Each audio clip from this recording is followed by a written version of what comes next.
Coucou meuf, bienvenue dans le podcast Le Brunch du mardi matin. Je suis trop heureuse de te retrouver pour encore une fois un épisode inédit puisque j'ai fait appel à une de mes queens, Queen Rose, qui est avec moi depuis maintenant 2 ans et qui va venir nous raconter tout ce qu'elle a vécu, comment elle a commencé et tout ce qu'elle a fait pour s'émanciper financièrement et construire la vie qu'elle veut.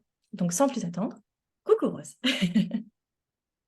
Hello Sophie, merci de m'accueillir. Avec plaisir. Alors, avant de commencer, d'aller directement dans les questions, est-ce que tu peux nous parler un peu de toi? Alors, moi je m'appelle Rose, j'ai 35 ans et je peux dire que du haut de mes 35 ans, j'ai eu plusieurs vies. J'étais ancienne consultante en IT et je me suis reconvertie depuis 2 ans dans le bien-être. Et donc, voilà, j'accompagne les femmes et je les aide à prendre soin d'elles, que ce soit à travers des soins esthétiques classiques ou autres, quoi. Donc, voilà. Génial. Ok. Et en fait, dans l'introduction, c'est vrai que j'ai dit qu'on était ensemble depuis 2 ans, mais en fait, c'est pas vraiment vrai. On s'est rencontrés quand? On avait dit, parce qu'on est allé chercher dans nos archives. Moi, j'ai l'impression qu'on se connaît depuis. Septembre 2021. Mais grave! Mais du coup, hier, quand on en parlait, on s'est dit, attends, on s'est rencontrés quand? Donc, on s'est rencontrés par Internet en septembre Oui. 2021. En septembre 2021, oui. Mais moi, j'avais déjà entendu parler de toi pendant le confinement, parce que j'avais écouté des podcasts dans lesquels tu étais intervenu. Donc, oui, donc je pense que du coup, je te suivais depuis déjà, je pense, 1 an avant qu'on commence à Ok, discuter. Ouais. ok. Ouais. Donc, septembre 2021, on commence ensemble. On fait 1 an et quelques ensemble. Ouais. Tu intègres mon mastermind aussi pour Ouais. les 6 premiers mois. Donc, en gros, on a fait à peu près 1 an et demi ensemble. Un an, Ouais. 1 an et 9 mois pour être tout à fait juste avec les dates. OK. Donc, la question que j'ai envie de te poser, c'est en quelques mots, comment tu décrirais la Rose septembre 2021 au niveau de sa situation financière? Donc, d'abord au niveau de sa situation financière. Après, je te pose d'autres questions. Alors, en septembre 2021, franchement, j'ai l'impression que c'était déjà il y a une autre vie parce que, fou là là, c'était ouais, bon, allez, c'était la cata, on va dire ça comme ça, parce que j'avais. On va dire les vraies choses. Mais oui, mais c'est ça en fait. Ma situation financière, elle était, pour moi, ce que je considère aujourd'hui comme désastreuse en fait. Ok, j'arrivais à vivre, mais enfin même pas. Je peux même pas dire que je vivais, on va dire que je vivotais parce que j'avais des dettes. J'avais un crédit conso en cours que j'avais pris pour développer un projet qui finalement s'est pas déroulé comme prévu. Donc je me retrouvais à devoir continuer à rembourser ce crédit. J'étais à découvert et j'avais eu la bonne idée de souscrire à une carte de crédit revolving. Et donc, de temps en temps aussi, j'allais puiser dans cette carte. Donc, on peut dire que franchement, ok, j'arrivais à vivre de mois en mois, mais j'étais quand même toujours dans un état d'insécurité et de stress permanent parce que je me disais que s'il m'arrivait une douille, ça allait être compliqué. Ouais. Et donc là, c'est un peu. Et du coup, je pense que ça se ressent aussi dans le mindset, en fait. C'est vraiment. J'étais tout le temps contractée et vraiment dans la peur qu'il arrive quelque chose et que je ne sois pas capable de gérer, quoi. Hmm. Donc, septembre 2021, au niveau de tes dettes, c'était combien? Je pense en regardant, on est arrivé, j'étais environ à 8 000 € de dette. Ouais, tu m'as dit 8000. Tu me l'as dit en belge. Donc, tu m'as dit 8070. Est-ce que c'est bien 8700? Est-ce que je me trompe pas? Non, je pense 8 870, ouais. Donc quasi 9 000. 8870. Ouais, Tu vois, je l'avais ouais, pas le 8. ouais, Donc, ouais. 8870 Ouais, c'est ça, pour les Français. pour les Français, 8870 pour les Belges. OK. Et les. Au niveau de tes revenus, tu étais à combien en septembre 2021? Je pense que je gagnais 2 100 €. En fait, j'avais subi une perte de revenus parce que justement, j'avais changé de boulot, donc j'avais perdu une partie de mes revenus. Et donc, oui, je tournais autour de 2100 euros. OK. Et au niveau de ton épargne, tu étais à combien? J'avais environ 4 000 euros d'épargne. Donc oui, là, étonnamment, j'avais quand même une épargne. Dans mes souvenirs, je me disais que j'en avais même pas. Donc oui, j'avais quand même, je pense, depuis le confinement, j'avais quand même déjà essayé de mettre des trucs en place, quoi. Et j'avais compris que l'épargne était quelque chose de capital. Nickel. Ok, donc ça, c'est tes chiffres. Au niveau de comment tu te sentais, tu l'as un petit peu dit. Est-ce que tu veux l'élaborer un petit peu plus? En fait, donc, avant, j'avais un boulot stable, j'étais cadre, et donc, pour moi, en fait, l'argent n'avait jamais été un souci. C'est-à-dire que je dépensais un peu sans compter et sans regarder vraiment mes chiffres, mais je me disais que de toute façon, j'avais un boulot et que l'argent, il allait continuer à rentrer. Et donc, Mhm. j'avais un peu cette espèce d'insouciance.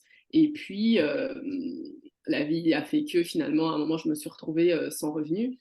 Et ça, c'était vraiment quelque chose que j'avais, même dans mon pire scénario, j'avais pas anticipé que ça pouvait arriver. Et du coup, ça m'a vraiment mis dans un état de stress permanent, en fait. De se dire, mais en fait, il n'y a rien qui est garanti. Et donc, j'ai commencé un peu à nourrir ouais, ce gros sentiment d'insécurité par rapport à l'argent, en fait. Parce que j'étais tout juste, en fait. Vraiment, j'arrivais à vivre de mois en mois et donc il n'y avait vraiment pas de place pour l'imprévu. Ouais. Donc, tu vivais de mois en mois, mais avec cette insécurité que s'il arrive quoi que ce soit. En fait, surtout que je me rendais compte que mon salaire ne couvrait pas toutes mes charges. C'est pour ça que j'allais un peu piocher par-ci, par-là pour juste essayer de me maintenir à flot, en fait. Et c'est même Mhm. pas comme si là, je faisais on va dire, des folies comme avant. C'est vraiment, là, je pense que j'avais pris conscience que au niveau financier, j'étais un peu juste, mais j'avais pas encore cette optique de me dire, mais comment je peux faire pour avoir plus? J'étais un peu dans cette espèce de, ouais, fatalité, on va dire. Mhm. Une fatalité financière, c'est trop bien ça. Attends, je me le note. Je trouve Ouais. que tu m'inspires, Rose. Je vais en faire, Ah, génial. je vais en faire quelque chose. Ok. Donc ça, c'est le contexte en 2021. J'aime vraiment replacer le contexte parce qu'à chaque fois, j'ai beaucoup de femmes qui me disent, oui, oui, je vais attendre que tout soit au vert pour venir te voir. Tu sais, je vais attendre d'avoir plein d'épargne, d'avoir remboursé toutes mes dettes, d'avoir un bon salaire, d'avoir le gars de ma vie, la femme de ma vie, d'avoir tout ce que je veux. Et là, du coup, je vais venir te voir. Et je lui redis à chaque fois, bah, ça sert un peu rien. Si t'as tout et t'es riche, meuf, dans Ça, ce cas-là, on peut exactement, juste aller bruncher. exactement. Enfin, je veux dire, théoriquement, tu as tout compris. Donc, du coup, vu que tes moyens étaient ce qu'ils étaient et que clairement, il y avait beaucoup, beaucoup de voyants au rouge dans ta situation, en 2021, qu'est-ce qui t'a poussé à rejoindre mon programme? Donc, comme je disais, j'avais déjà commencé à mettre en place certains trucs. Je commençais à faire un budget et je pense que c'est là que je me suis rendu compte, en ayant les chiffres sous les yeux, qu'il y avait quelque chose qui n'allait pas. Après, je pense avec ce qui était génial pendant le confinement, c'est qu'on avait plein de trucs. Enfin, il y avait en tout cas plein de trucs intéressants à faire sur Instagram et sur les réseaux sociaux de manière générale. Et c'est là que j'ai commencé vraiment à m'intéresser à mes finances perso. Donc, j'ai essayé de mettre en place des trucs par moi-même. Mais voilà, je me rendais compte que ça bloquait. Et franchement, je sais pas si on peut parler de destin, mais quand j'ai décidé de rejoindre ton programme, en fait, quelques temps avant, je sais pas d'ailleurs si je t'ai déjà raconté cette histoire. En fait, je suivais un programme de développement personnel en groupe et il y avait un exercice en fait où on devait citer des gens enfin, faire une liste de gens qui nous inspiraient et on devait en fait poser une série de questions qu'on aimerait leur poser si on les avait en fait des gens qui nous inspiraient. On se dit mais comment tu as fait pour en arriver là et de dire voilà, si tu as la possibilité d'être aidé par ces personnes, qu'est-ce que tu leur poserais comme question? Et je t'avais mis sur ma liste parce Non. que je te suivais sur les réseaux, ouais, et que j'aimais beaucoup ce que tu faisais. Et je pense, quelques jours après, je pense que par erreur, en fait, j'ai répondu à un sondage que tu avais posté sur Insta. Et tu m'as répondu, en fait, je me dis, ah oui, j'ai vu que tu avais réagi et que ça t'inspirait. Et puis là, on a commencé à discuter. Et je me suis dit, bon, Moi, je crois pas au hasard. Tout Coïncidence? Je arrive ne pour une crois pas. raison. Mais voilà, en fait, c'est ça. Et là, on a eu un premier appel et franchement, pour moi, ça a été une révélation. C'était, mais oui, en fait, c'est ce modèle-là dont j'ai besoin pour m'aider à sortir de cette situation, quoi. Hmm. Et c'est comme ça que je me suis décidée à rejoindre ton programme. Tu me l'avais jamais raconté? C'est C'est, vrai? j'adore. C'est comme une comédie. Mais Ça ouais, peut. non, non, c'était vraiment ça, quoi. Je me suis dit, écoute, même l'univers me dit que c'est là que je dois aller, donc allons-y, Non. n'ayons pas peur. C'est comme ça que tout a commencé, que notre histoire a débuté. Notre histoire, c'est ça. Trop cute. Ok, donc du coup, on y va, on se lance ensemble. Est-ce que tu te souviens de tes objectifs au tout début, initialement, tes objectifs financiers? Parce que pour donner un peu de contexte, mesdames, quand vous commencez avec moi, le premier truc qu'on fait à la première séance, c'est que je vous demande ce que vous voulez. Donc dès le début, vous me parlez de vos premiers objectifs financiers. Et souvent, les premiers ne sont pas les plus ambitieux, mais c'est normal, il faut bien commencer quelque part. Euh, et bien qu'on va bien au-delà de ce premier palier, au début, c'est super important que vous me disiez, vous, votre premier palier, c'est quoi? Donc, Rose, tu te rappelles de tes premiers objectifs? Rembourser mes dettes. Ouais, c'était ça. Et puis, c'est ça. Et puis constituer une épargne de précaution dans la mesure du possible. Mais l'objectif premier, oui, c'était de rembourser mes Ouais. dettes. La mesure du possible, tu t'en rappelles, au début, c'était quoi le montant? Alors, j'avais beaucoup d'ambition, je m'étais dit 10 000, et puis dans ma tête, je disais, ouais, mais si j'ai déjà 5 000, ce sera bien. C'est ça. C'est ça que j'avais en tête. Donc, au final, tu disais, OK, donc j'ai 8 870 pardon, de dettes, je veux les rembourser. J'ai déjà 4 000 d'épargne. Si j'ai 10 000, c'est bien. Mais après, tu m'avais dit, tu sais quoi, on va mettre 5 000 et on verra après. Ouais. Ça, je me souviens que c'était ça. OK. Donc, au bout d'un an avec moi. Donc, là, ce qu'on a fait hier, c'est qu'on a replongé dans les chiffres pour vous donner un chiffre de un an après ce qui s'était passé. Et on vous parlera de maintenant, la situation de Rose un peu plus tard, puisque là, avec Rose, ça fait 6 mois qu'on a terminé ensemble. Euh, donc, un an après, c'est quoi les changements majeurs que tu as vus dans ta situation financière, donc en fin 2022, au niveau de tes chiffres? Ben déjà, j'avais plus de dettes. Hmm. Donc, les Et 870, fini. oui, ah oui, non, ça c'était liquidé. Et je pense à ce moment-là, j'avais atteint quand même les 10 000, les 10 000 euros d'épargne de précaution. Ouais. Ouais. Donc, hier, quand on s'est échangé des chiffres avec Rose, j'ai fait le calcul. Ça veut dire que en un an, euh, attends, où est-ce qu'ils sont mes calculs? Voilà, ça veut dire qu'en un an, Rose a généré 14 700. Donc 14 070 d'argent. Incroyable. Elle a remboursé toutes ses dettes, donc les 8 880. En fait, même plus parce que hier, j'avais juste le chiffre 8 700. Donc, il y a un petit 170 qui traîne. Mais en gros, Rose, en une année, tu as généré 14 870 d'argent supplémentaire pour rembourser tes dettes et constituer ton épargne, puisque fin 2022, ton épargne était à 10 000. Waouh! Franchement, c'est ouf parce que je pense que moi-même, je réalisais pas. Je savais que j'avais plus de dettes, mais j'avais pas été jusqu'au bout de voir le montant que ça représentait, quoi. Mhm. Et j'étais là, waouh, ah ouais. Et c'est marrant parce que quand j'étais hier, j'avais par un rendez-vous avec mon banquier. Et justement, il m'avait rappelé que j'avais remboursé mon crédit anticipativement, que j'avais pas attendu la fin. Et il me disait, mais en fait, mais vous avez pas de dette, en fait. Je dis, non, j'ai pas de dette. Je suis une ouf. Tu peux lancer les pétales de rose quand je marche, s'il te Mais plaît. grave, ouais, non, c'est ça, c'est vraiment.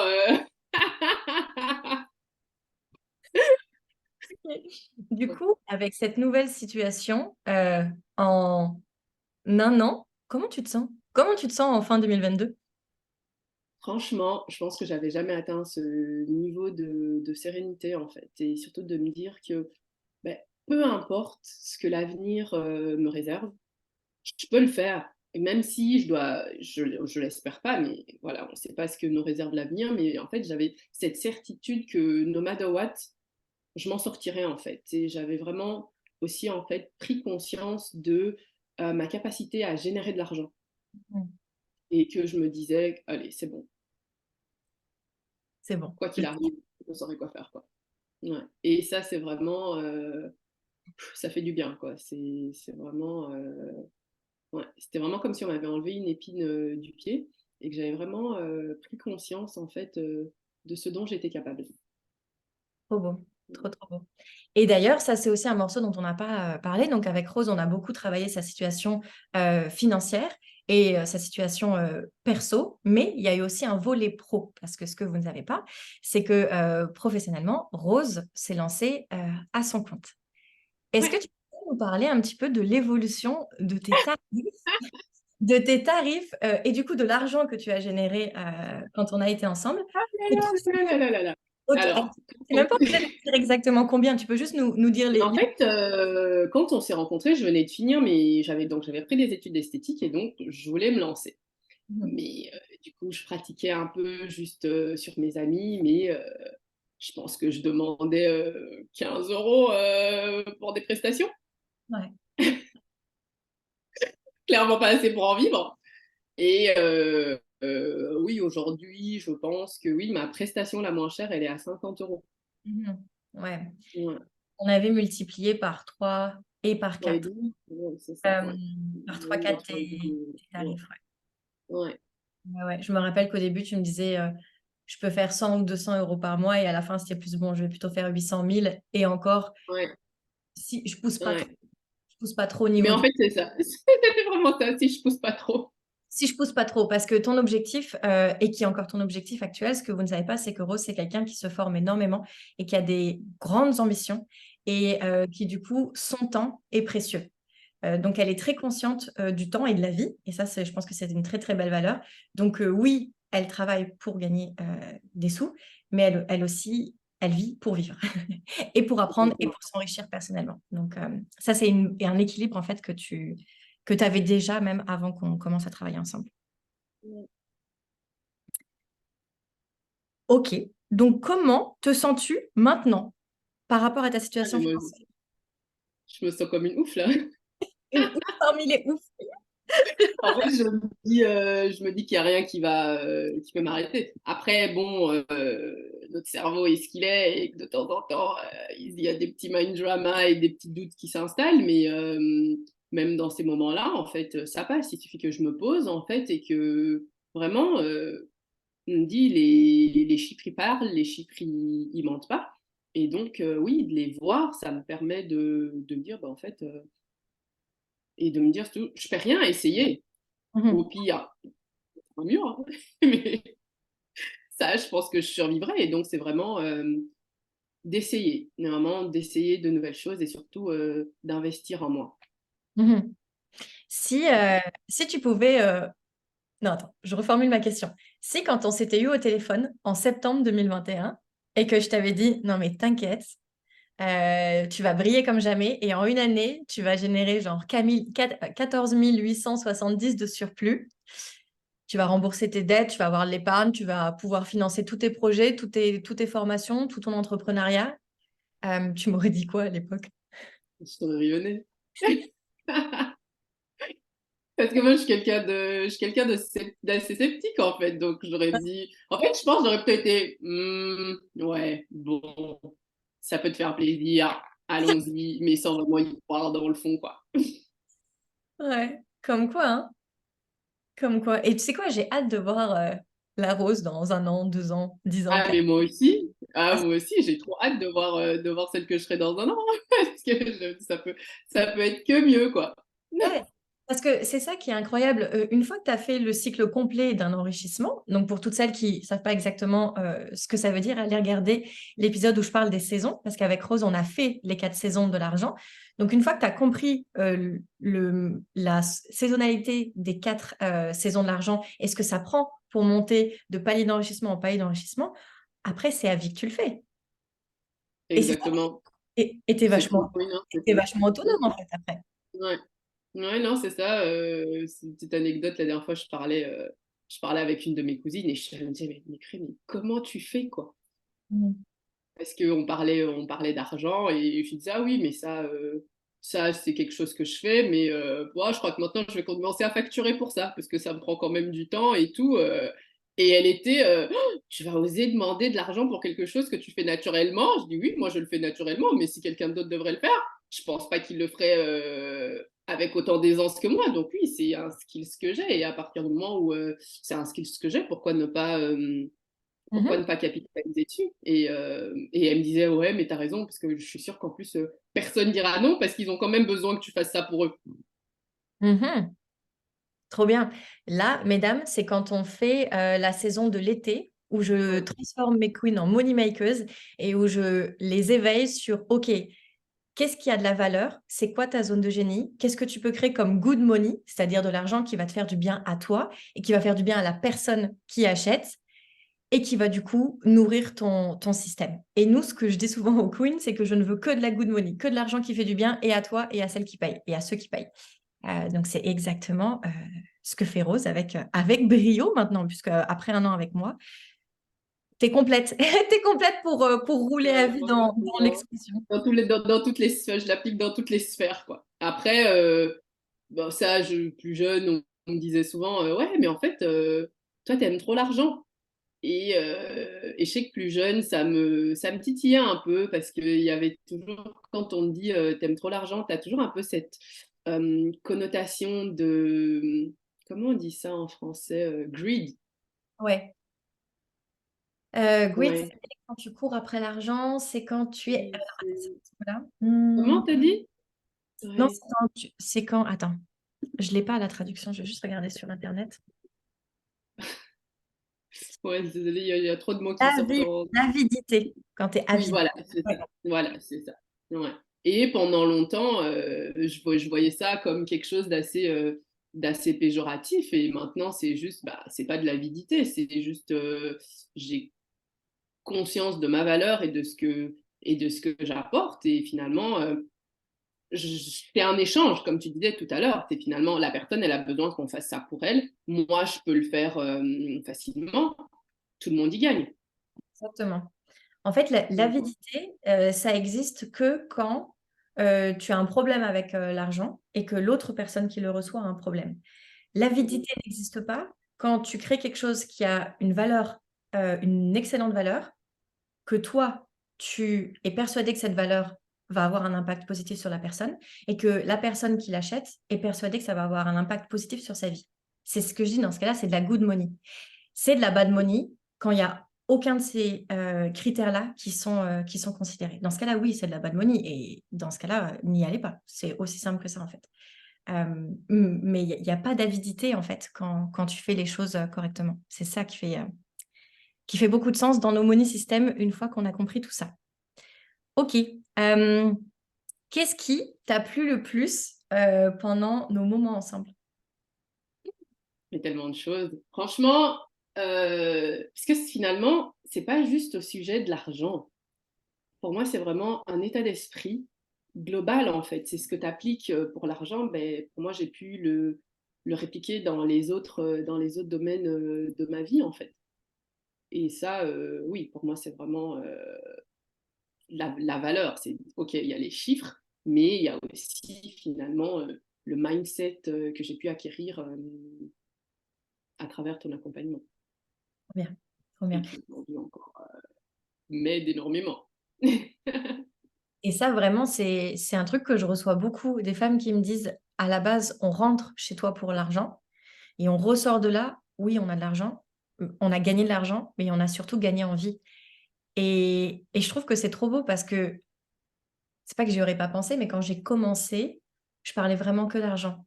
Et avec le temps, même moi, en grandissant personnellement, je me rends compte que quand on a l'argent, puisque c'est ça ma promesse, c'est ça que tu vas avoir, ben, on se rend compte que les vraies choses les plus importantes, c'est soit être bien avec soi-même, être bien avec les autres, avoir des connexions incroyables avec les autres et se sentir en sécurité, aimé et capable de tout. C'est juste ça qui compte à la fin. Et du coup, une fois effectivement comme Rose, qu'on monte en puissance, qu'on est en sécurité financière, en autonomie financière, qu'on s'est créé de l'argent, bah, en fait, on a juste à vivre. Et c'est le on a juste à vivre, cette partie-là, qui est super intéressante, une fois qu'on vit plus par défaut, mais par choix, puisque l'argent, on l'a Donc, on a juste à être nous-mêmes. Et c'est la partie qui parfois est la plus difficile parce qu'on est tellement pas habitué à être nous-mêmes, puisqu'on est tellement tout le temps en galère, que quand on n'est plus, c'est je fais quoi alors? Si je peux tout faire, je suis qui? Je suis qui? Je fais quoi? Comment ça? Ben, on kiffe, quoi. Enfin. Euh, Est-ce que tu as eu un déclic particulier? Tu l'as peut-être un petit peu répondu tout à l'heure. Oui, mais en fait, je pense que moi, le déclic, il a été au moment où j'ai vu les chiffres. Ouais. Pas les chiffres de ce que je devais, parce que ben, ça, je les connaissais, mais c'est plutôt les chiffres de ce que, parce que je pense qu'il y avait un exercice où on devait lister tous les moyens par lesquels on avait réussi à avoir de l'argent au Oui. cours, je sais pas, des X dernières. Ouais. Et en fait, c'est là, je me suis dit, mais purée, mais en fait, je sais faire de l'argent. Mhm. Ouais. Et là, ça a été vraiment, bah oui, je sais le faire, donc je vais le créer cet argent, je vais le faire cet argent.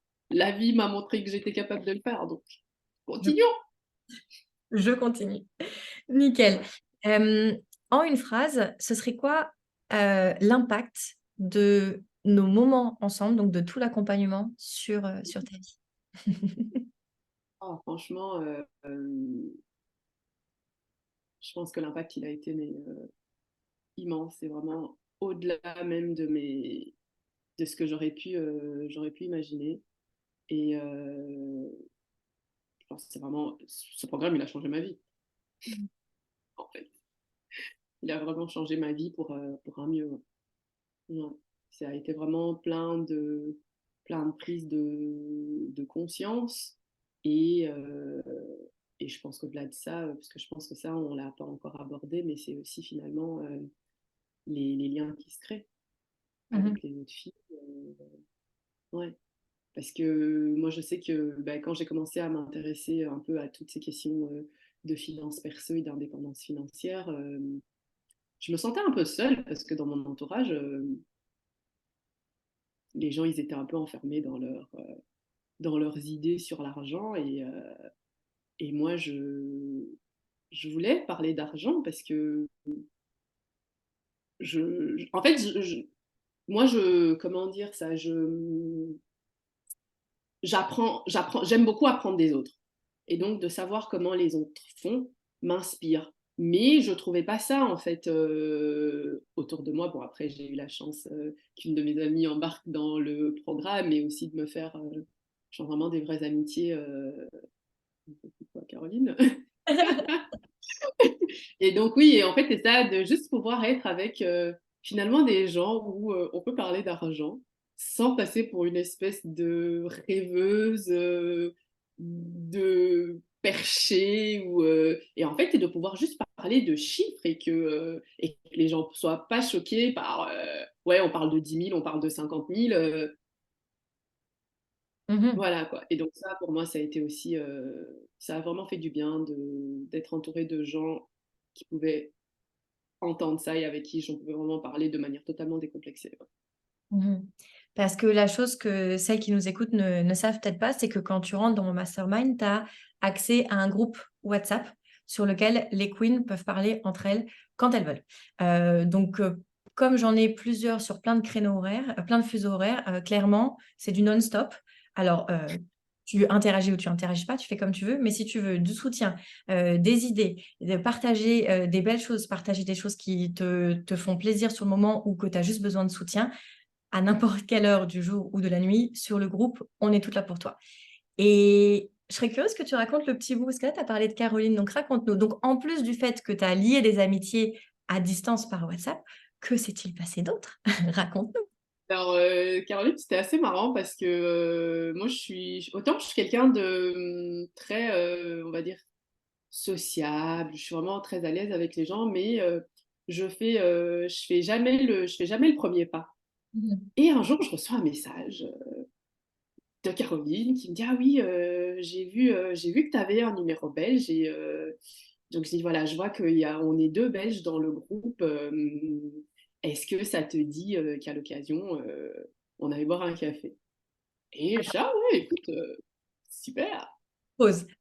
Juste pour le contexte, Caroline, c'est une des autres queens.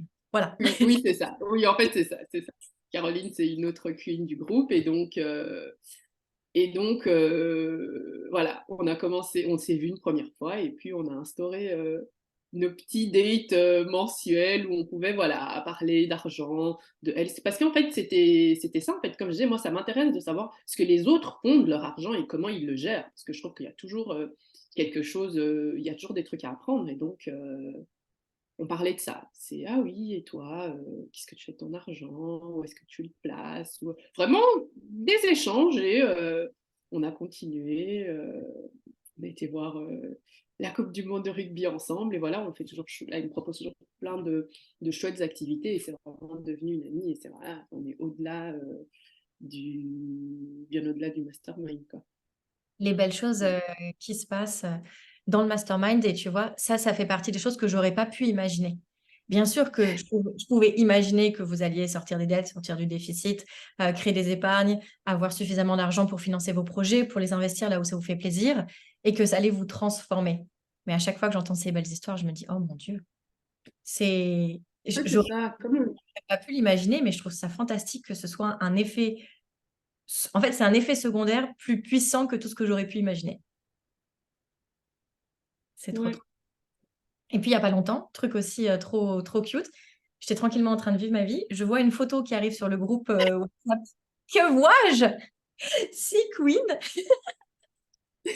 autour d'une tablée, en train de boire un bon café et de sourire, genre comme si leur vie en dépendait. C'était trop cool. Et là, je me dis, oh mon Dieu. Et Oui, elles non, sont... c'était vraiment, c'était un moment génial. C'était les queens du Nord qui se sont retrouvées entre le nord de la France et la Belgique. C'est la Belgique, ouais. C'est Ouais. génial. Génial. C'est pour ces petits moments-là qu'on est en vie au final. Mais en fait, c'est ça. Et moi, vraiment, ma liberté financière, c'est pour ça, en fait. C'est pour juste pouvoir kiffer ces moments, quoi. Mhm. Ouais. Ouais. Sans être en contraction ou en stress permanent par rapport à l'argent ou parce que finalement, ça costait l'argent, mais ça englobe plein de trucs. Donc, de juste pouvoir, ouais, prendre du bon temps et de vivre ces moments à fond. Ouais. Ma dernière question, c'est que dirais-tu à une femme qui hésite? Franchement, n'hésitez pas. Bon, après, moi, je suis quelqu'un de très... moi, je fonce. Mais je me souviens, quand j'ai parlé du programme et quand j'ai décidé de le rejoindre, les gens me disaient que j'étais folle de mettre autant d'argent dans un accompagnement et dans tous ces trucs des réseaux sociaux, blablabla, c'est j'alimente, je sais pas trop quoi, je sais pas trop quoi, je sais pas trop quoi. Et moi, j'étais juste en mode, ok. Et finalement, ça fonctionnait. Enfin, pour Mhm. moi, je perdais. Alors, je perdais rien. C'est-à-dire, en fait, non, dans ma tête, c'est au pire, je perds un peu d'argent. Mhm. Mais si je dois penser aux autres manières dont j'ai perdu de l'argent dans ma vie, j'étais là, je m'en remettrai. J'adore. Mais voilà, et du coup, je me suis dit, ouais, vas-y. Et aujourd'hui, pour moi, c'est capital d'investir en soi, en fait. Et donc, oui, ce que je dirais aux autres, c'est investissez en vous. Et vous, votre futur vous remerciera. Mhm. Ouais. Trop beau. Rose, j'ai fini avec mes questions. Est-ce que tu veux ajouter quelque chose qu'on n'a pas balayé pendant... Je pense qu'on a. J'avais pris des notes aussi. Oui. Non, je pense qu'on a. On Je a tout pense dit. on a tout dit. Ouais. Donc écoute, merci beaucoup Rose, c'était vraiment génial de t'avoir parmi nous. Merci Sophie. Et franchement, c'est toujours un plaisir d'échanger avec toi. Et, ouais. Enfin, avec plaisir et merci à toutes celles qui nous ont écoutés. Je vous dis à tout bientôt pour un nouvel épisode.